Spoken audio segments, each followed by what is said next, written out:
And are you refreshed? Good. Now what? Supposed to be getting fewer and fewer and fewer and fewer, yes? Hello. I suddenly forgot my questions. My biggest questions are about turning around the energy.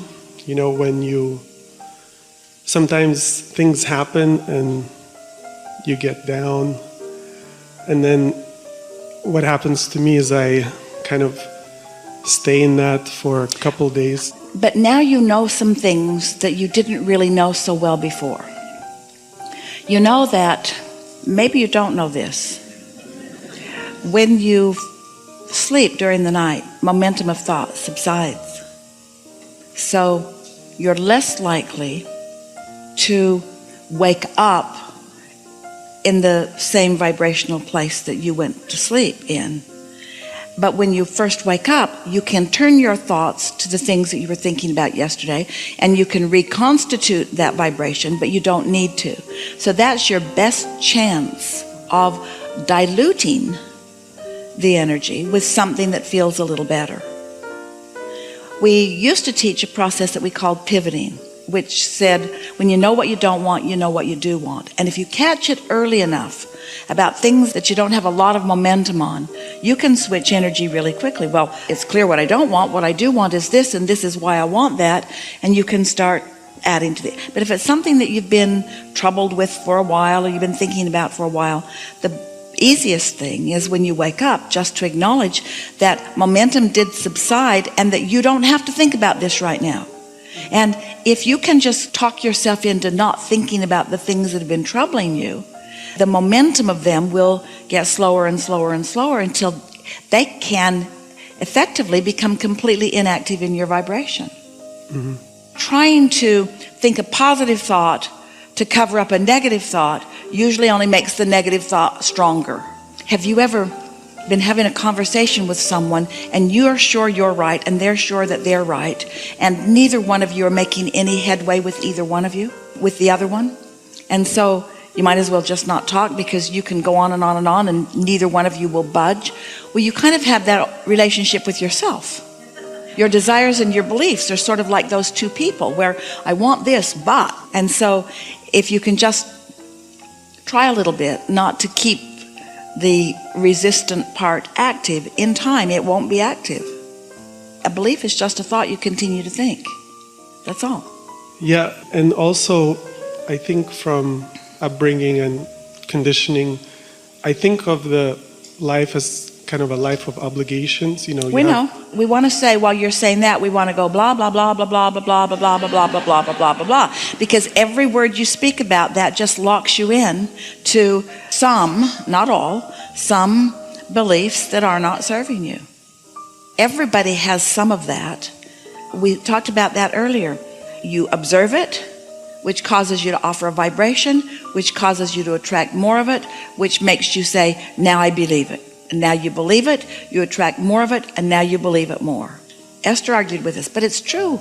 It's true, Abraham, it's true. So how can you ask me not to focus upon something that is true? And we say, we're asking you to focus upon things that feel good. So if you're saying, how can I think different thoughts than I'm thinking? We say, first of all, you have to be aware of how the thoughts you're thinking feel, and choose based upon how they feel rather than the content of them for a little while. Because frankly, most people would rather focus upon a really momentous negative thought than to have no thought at all. Because most people misunderstand and believe that in momentum there is power.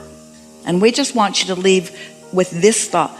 It's not momentum that brings the power, it's the alignment that brings the power.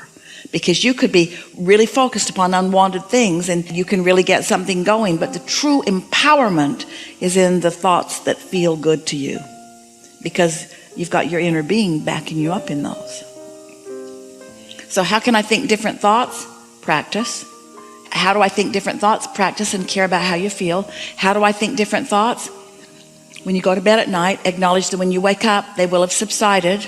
When you wake up in the morning, acknowledge that you have a different probability of thinking a different thought. When you meditate, you quiet thought. Is it easy? No. Is it possible? Yes. Is it rewarding? Yes. Is it worth it? Yes. Well, one of the thought patterns that I have been stuck on is I was in a relationship that wasn't making me happy, but at the same time there was a lot of, I was drawn to it nevertheless. And so Drawn to unhappiness? yeah. You don't make me happy, but I don't want to give you up. We're miserable together, but let's keep going. Well, there's two sides to... Oh, were there positive things? Yeah, there were There are positive things about you, but I refuse to focus upon those.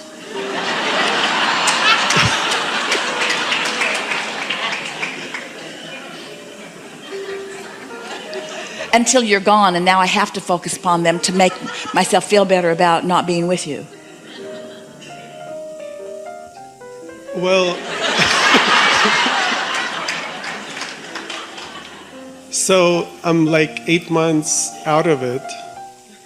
No, you're not. You're not out of it.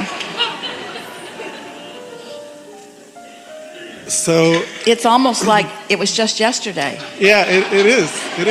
Because you've kept it active in your vibration as if it is yesterday. Yeah, Well, don't do that. I don't know how to stop. So, what would you guess? Well, I think Could you find something else to think about? yes, but I think it hinges on the belief that only one specific person can make you happy, and I have to change that belief. Well, if you believe that only one specific person can make you happy and that person's gone, then you're in deep doo-doo. And you know why that thought feels so awful? Is because it's a ridiculous, stupid thought.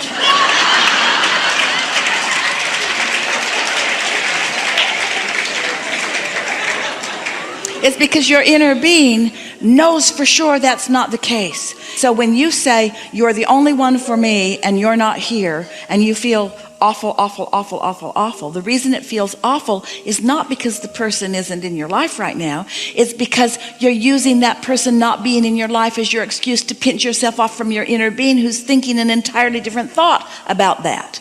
When we say the world is awash in money, the world is awash in partners for you. They're everywhere. They're everywhere. But it's easy, we know. See, this is what happens. You're all going to really like this. Whether you're talking about a relationship or anything else, you're really going to benefit from this conversation.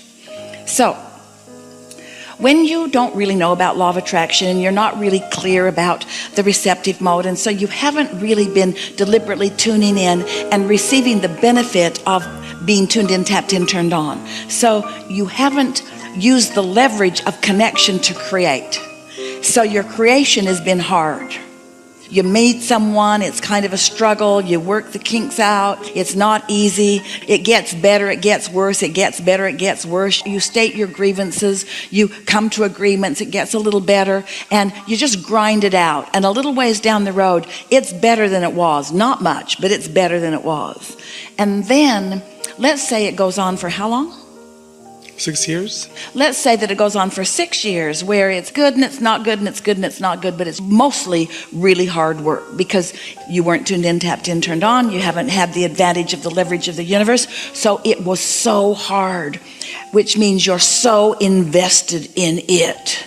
So I don't want to start over again. 6 years of hardship. I want that to pay off for me.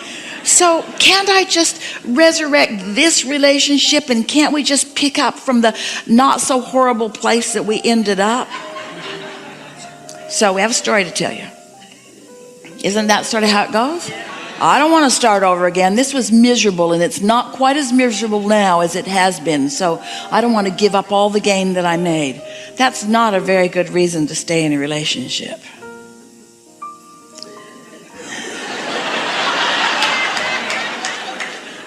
But we get it. If you are creating through blood, sweat, and tears, then you've got an investment that you want to capitalize on. But we're telling you there's another investment that you've made, and it's the vortex, and you've got another mountain of goodness that's flowing to you. And so now we have another story for you. So a man was talking to us about his financial empire that had crumbled. And he said, I'm in my 60s and I just can't see starting over again. And so what do I do? And we said to him, you're forgetting about the vibrational currency that you've amassed. You're not starting over. You are vibrationally so much more than you were before. And you're starting now with that vibrational currency that you can't give up. So you've got relationship currency. Because all of those things that didn't go well, you put in the vortex what you wanted. There's a much brighter, better relationship that's all queued up for you as a result of that relationship that was beneficial. And all you got to do is find some way to let go of that long enough that you can get into the receptive mode, and then what you really want will flow into your experience so easily. Really. When we say you can't get there from there, what we mean is you can't get to where you want to be by following the same path. And the best thing to do is to just get off the subject altogether for a little while.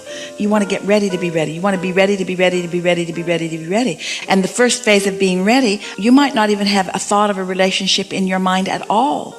Get off the topic, because every subject is really two subjects, wanted and absence of what is wanted. So for a while, after something has sort of stung you in this way, thinking about it automatically activates the end of the stick that isn't to your advantage. So you're better off to stay off the subject, find something else that interests you a little bit. And we know for sure that you have the ability to think about something other than that. We know that you do. You have the ability to think about something other than that. Your inner being is queuing up things for you all the time, all the time, all the time, all the time, all the time, all the time.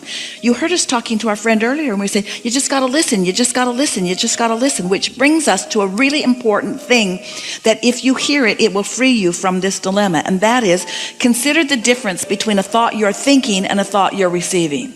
A thought that you're broadcasting and a thought that you're receiving. And we promise you, when you're in the receiving mode of your inner being is not broadcasting woe is me thoughts about a lost relationship. That's the country western station.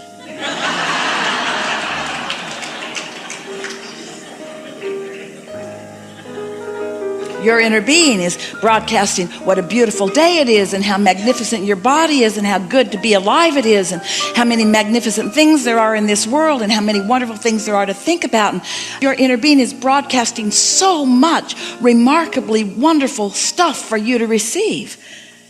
Your inner being is not saying, it will get better, don't worry about this. Your inner being's not saying any of that. And when you tiptoe into that arena, then you sacrifice your connection, and that's why you feel bad.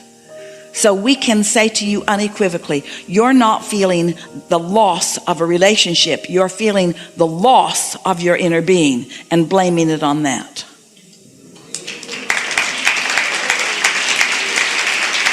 So you could say to what feels like your lost lover, I'm really mad at you because you caused me to lose connection with my inner being because I don't have the ability to focus. I'm just following the thoughts that I've been broadcasting, but that's not true of you. You have the ability to focus. You focus really well. In fact, that's sort of what your dilemma is. You're like a dog on a bone. You get hold of something and you just think it and think it and think it and think it and think it. And that's why we want you to think about not thinking. So I want you to think about receiving. And we've had some really good conversations here today about what the receiving mode is and how to get into the receiving mode and what the benefits of being in the receiving mode are. Yes?